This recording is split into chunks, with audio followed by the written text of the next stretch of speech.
With YouTube demonetizing independent media, please consider becoming a patron today for just $1 per month. Link below.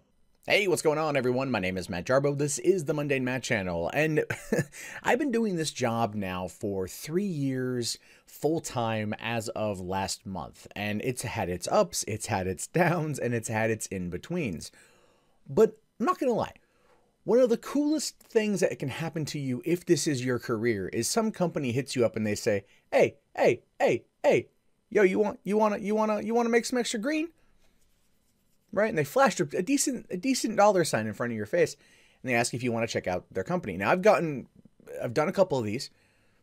One of them, not so well in terms of the long-term aftermath, but that again is all a learning experience, which kind of brings me to this specific story here, where according to the BBC, YouTube stars are being paid to sell cheating. Yeah.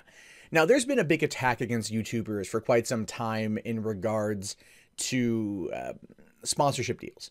A lot of people out there don't like it when YouTubers do that. They don't like it when they sell their audience for cash, so to speak. And it's an understandable approach. It's an understandable, opinion to have.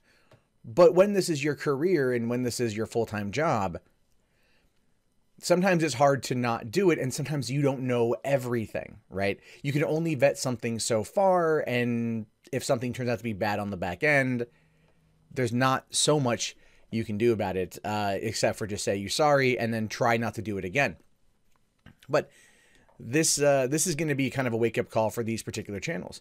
Now, it says here that more than 250 channels are promoting EduBirdie, which is based in Ukraine, which allows students to buy essays rather than doing the work themselves, which is a huge freaking no-no when it comes to college. A couple friends of mine have been busted multiple times doing this kind of thing, and it's just stupid. Like, why not spend the time and do it yourself, right? But they get overworked and they get behind and they freak out because of their GPA and everything else in student loans. So instead of failing, they cheat because they feel like that's the best course of action, and they've been busted because because it's not a foolproof system. Now, YouTube said it would help creators understand they cannot promote dishonest behavior. And in many cases, I think in this particular case, it would be considered very dishonest behavior. Sam Giamal, University's Minister of England, says YouTube has a moral responsibility to act. Maybe. I don't know if I'd say a moral responsibility. I don't know if I fully believe that a moral responsibility is there, because they're just the intermediary, right? They're just the vessel for viewing. This is a paid sponsorship that, as long as it falls under, proper FTC guidelines, is it really their place to act? But at the same time, because it does relatively promote dishonest behavior, albeit not illegal behavior, it can fall into a weird gray area. Now, he says he was shocked by the scale and the nature of the videos uncovered by the BBC.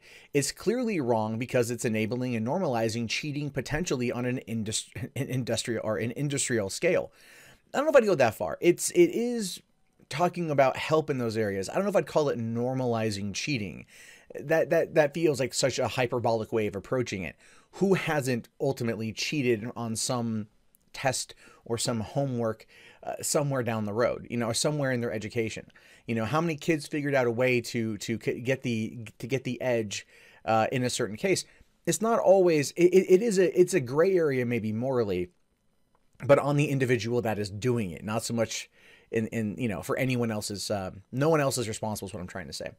Now, BBC trending investigation uncovered more than 1,400 videos with a total of more than 700 million views containing the EduBirdie adverts selling cheating to students and school pupils. EduBirdie is based in the Ukraine, but aims at services at pupils and students across the globe. Essay writing services are not illegal, but if students submit work they have paid someone else to do, the penalties can be severe, as has happened.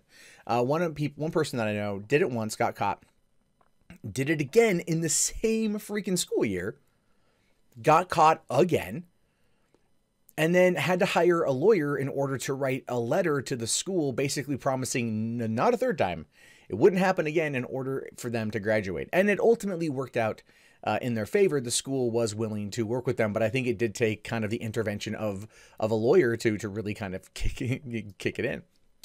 Now, the company is not just aiming to capture the attention of university students with its advertising. Popular YouTubers, some as young as 12, are being paid to personally endorse the service. Now, a 12-year-old endorsing a product, the parents were clearly involved in that because there are contracts and agreements that have to be signed.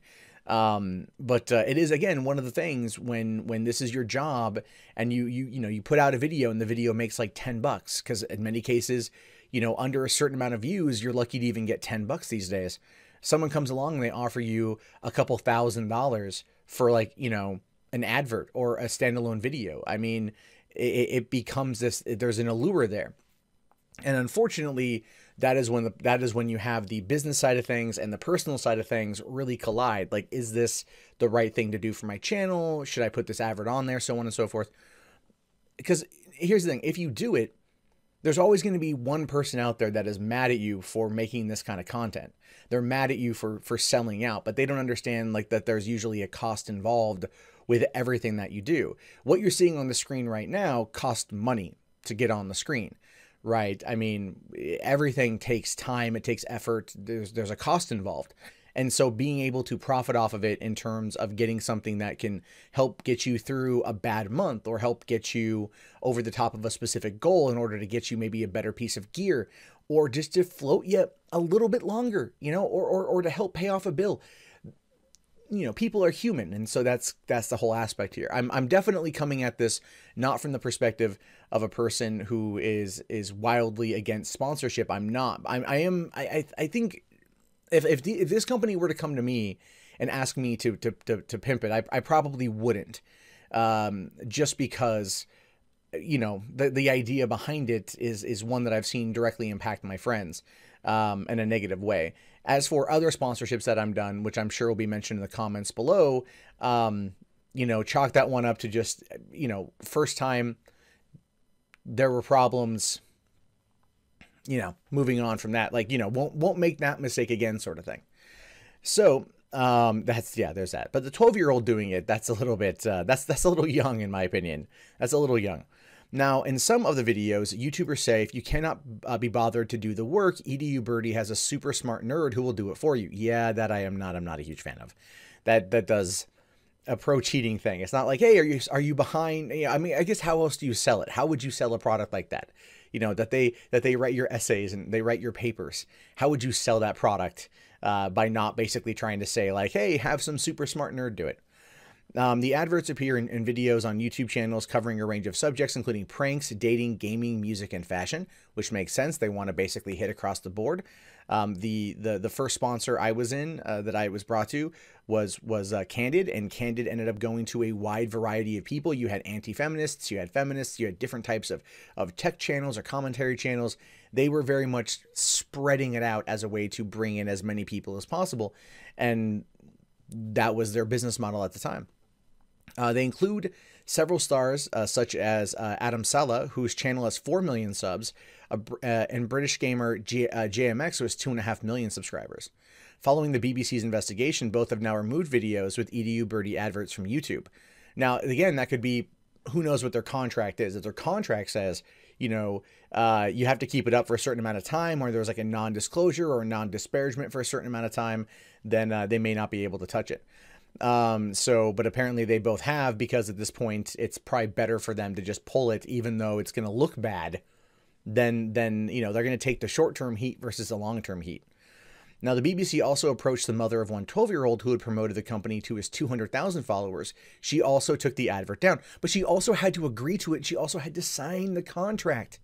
So, I mean, there are people out there that won't properly vet. And again, I've made that mistake too. I get it, but it is like, this isn't like a couple years ago when this is now. People should, you figure they should know better. But I think when you get that email and they're like, oh, sponsorship offer, and then they put the amount of money in the subject line, because that will get your attention, and it's sometimes a fair amount, it can make you question something, it can make you look at it a specific way, I guess. And I'm not sitting there and saying that, like, everyone who takes sponsorships are bad. I've done one for a game. It was a fun game. I did enjoy playing it. I still play it occasionally. And I've done the one for Candid, and that company's no longer around, but that had a lot of controversy surrounding it. You know, and this is the way the cookie crumbles. These companies want to put out money to get people to come to them. And people who do this kind of job realize that, you know, that they can make a bit at the time that can really help them out in a time of need. It's not a perfect system is what I'm essentially trying to say. Now, more time for games. Channels with tens of thousands of subscribers can be offered hundreds of dollars for each advert. They are not clearly labeled video ads, which are common on YouTube channels. The thing is, though, I believe in the UK they don't have to. I know in the US they have to under federal trade communication guidelines, and I know in the UK they don't have to do that, or they may have to now. That may have changed, but there was a time when there just was no regulation for that. Instead, the YouTuber usually breaks off from what they are doing to personally endorse EduBirdie, promising the company will deliver an A+ essay for money, which of course is a talking point from the company. They give you basically a set of talking points they want you to go over. Some YouTubers suggest that using the service will free up time to play video games or take drugs. All right. Okay. That's their opinion. Sure. And the thing is, EduBirdie will watch the advert before the video goes live to see whether or not it's up to it's what they want. And so if they are suggesting that you can get high and as you know, instead of, or paying them and then you can go off and get high, there's a lack of scruples on EduBirdie's part. But then again, they are an essay writing service out of the Ukraine as a way to kind of facilitate cheating in college or high school or whatever. So yeah. You know, just as a side note, by the way, you know how they catch you? They have a plagiarism checker, and the teachers all run your essays through to see whether or not it's copy pasted from copyrighted works or other posted works. So if you are going to do something like that, don't, because you're more likely than not going to get caught, and it's a waste of money and it damages your career. So prevalent is a promotion of EduBirdie that very young children are posting videos on YouTube of themselves mimicking the ads. Interesting.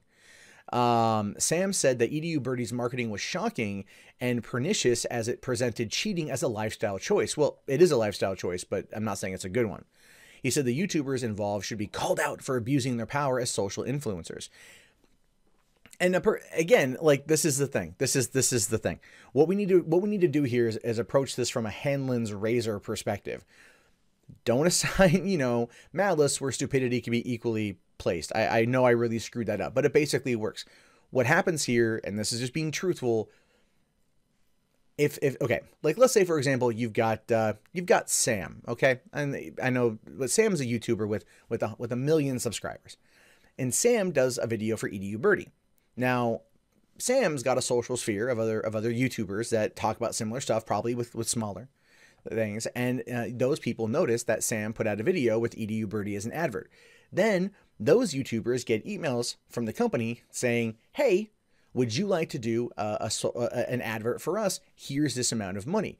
Now, in that YouTuber's mind, let's say this one is Dave. Dave looks at that and goes, well, Sam already covered it, and Sam is a trustworthy person. I've known them for a while. They've never really led anyone astray before.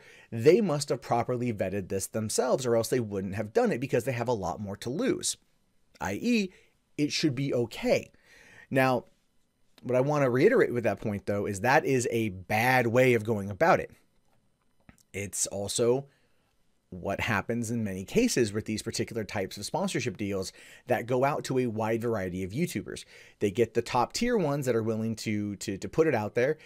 People who are underneath them assume that the top tier or the higher subbed would have vetted it, and then they just kind of trust sight unseen. They listen and believe, so to speak, and that's not the best course of action. Again, certain lessons must be learned in this particular industry as to not repeat them. This is one of those scenarios. This is how I think happened. I think many of these YouTubers just trusted that people that were higher up than them vetted it properly. Therefore, it would be okay if they did it without looking into it too much themselves. Take from that what you will, but that's ultimately what I do believe, based upon personal experience, is the explanation. Now, they go on to say here that they do incredibly well from the advertising revenue that they get from influencers and everyone else, but this is something that is corrosive to education, and I think YouTube has got to step up to the plate and exercise some responsibility here. Well, YouTube doesn't always want to get involved, and this is one where they might, because it's kind of facilitating cheating, but at the same time, they would have probably already known about it through some extent. About 30 of the channels promoting EDU Birdie are from Britain and Ireland. They include a student vlogger at a top UK university. Another is a popular 15-year-old YouTuber whose mother was unaware he was promoting the company until she was approached by the BBC. Now here's the thing. How would the mom know? There's contracts involved. There's multiple agreements that are signed. There should be, at least, right? They have to hold people to their, they have to hold people there. I did the video game that I did a sponsorship for last year. I went through one contract and then I signed another agreement that was all about FTC guidelines and making sure those were adhered to. They made very much sure that there were things in play. But then again, this company is based out of the Ukraine and they were probably playing fast and loose with it. And so, yeah, if a 15-year-old, but I want to know how a 15-year-old was doing this without the mom being aware. I think there's something rotten in Denmark there. Now, Shakira Martin, the president of the National Union of Students, says, "I think it's totally disgusting the fact that these types of organizations are exploiting vulnerable young people through getting them to promote something that isn't good, isn't ethical." She added that students who are working to support themselves while studying might be tempted to use EDU Birdie. And yeah, again, that's the target demographic right there. Students that are overwhelmed with work and school and trying to keep above it all. And the pressure from it can tempt them to go down that pathway, which is ultimately what EDU Birdie wants. Like I said, it's not a company that I would ever take a sponsorship deal from. Google's own research found YouTubers more influential than celebrities when it came to promoting products, which it's true. It's true. And that has a lot to do with the fact that we have a direct connection with you guys. We'll talk to you. We'll interact with you on streams or on Twitter, on social media, or in the comments. And as a result of that, it actually ends up working out better for influencers, though. But believe it or not, smaller channels with a more dedicated audience are a better bang for your buck in terms of influence than someone with like 4 million subs. And that's just because the person with the smaller amount has time to cultivate that community versus someone with 4 million who just can't keep up with it. It's a weird way. It's weird when you start breaking down how it all works. Tony Haponen from the tech company Flocker advises businesses and some universities on how to tap into the power of social influencers. He said this was creating new challenges as it is outside the regulations that apply to traditional advertising. There's always been unethical advertising out there, but now the channels like YouTube provide a way for all of us to be publishers, and that scale is huge. And that's true. That's absolutely true. This whole situation is crazy because there's so much money at play. There's so much happening. There's so many companies trying to get in. I get emails all the time, like to do promotions for games and stuff, or to do certain things. People are emailing me all the time, and I'll look at the company, I'll look at the game, and I'm just kind of like, But there's inherently nothing wrong with taking sponsorships. The way YouTube has gone since the apocalypse has crippled a lot of people's earnings. I know that from 2016 to 2017, my earnings dropped down by about 35 to 40%, which is a lot in the grand scheme of things. So as a result of that, like something like a sponsorship deal is actually very beneficial in order for me to keep going. And not just me, but I mean me as like a colloquial sort of thing, like for us essentially. And so it becomes a tough subject because you have people out there that are going to look at any kind of sponsorship deal as selling out, as shilling, blah, blah, blah, blah, blah, blah, blah. And they're always going to make a stink about that. And that's never going to go away no matter what you do. And that's fine. They can have their opinion.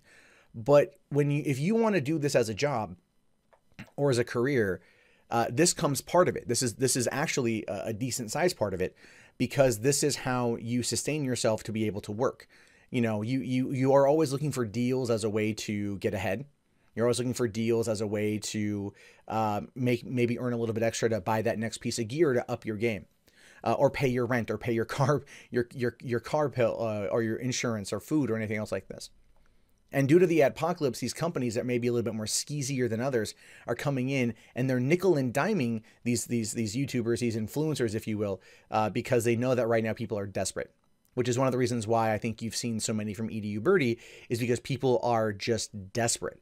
Someone comes in and says, "Hey, look, you got 5,000 subs. I'll offer you $100 in order to pimp this, or maybe $300 in order to pimp this." To EDU Birdie, that's nothing, considering they're going to pay someone with 1 million or plus subscribers, like, upwards of 10,000+, if not more. And so that person with the 5,000 takes that 300 because that could be what they make in a month, and they get that in a day. and it becomes that.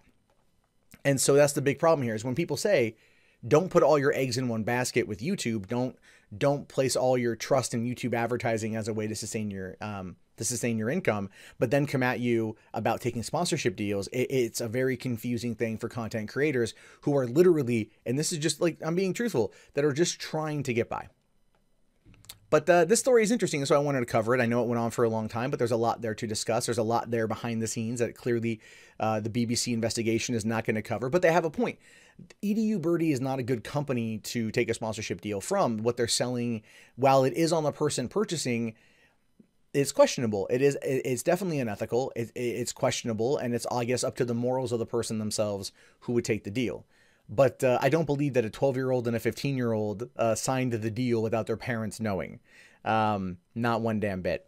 But what do you guys think about this? Be sure to let me know in the comments below. My name is, of course, Matt Jarbo. If you haven't already, please thumbs up the video, subscribe to the channel, check back often for more content from me. If you want to support the channel, look, Patreon, or I got to start doing more of these sponsored ads.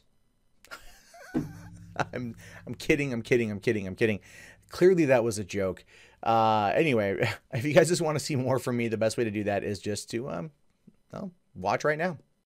Hey, thank you very much for watching the video. Be sure to hit that subscribe, click on that bell, and follow me on social media. It's the best way to stay up to date on all things Mundane Matt, as well as check out 3 Buck Theater and the Russell podcast streaming Sunday through Thursday, 9:30 p.m. on russell.net. Thanks very much and have a great day.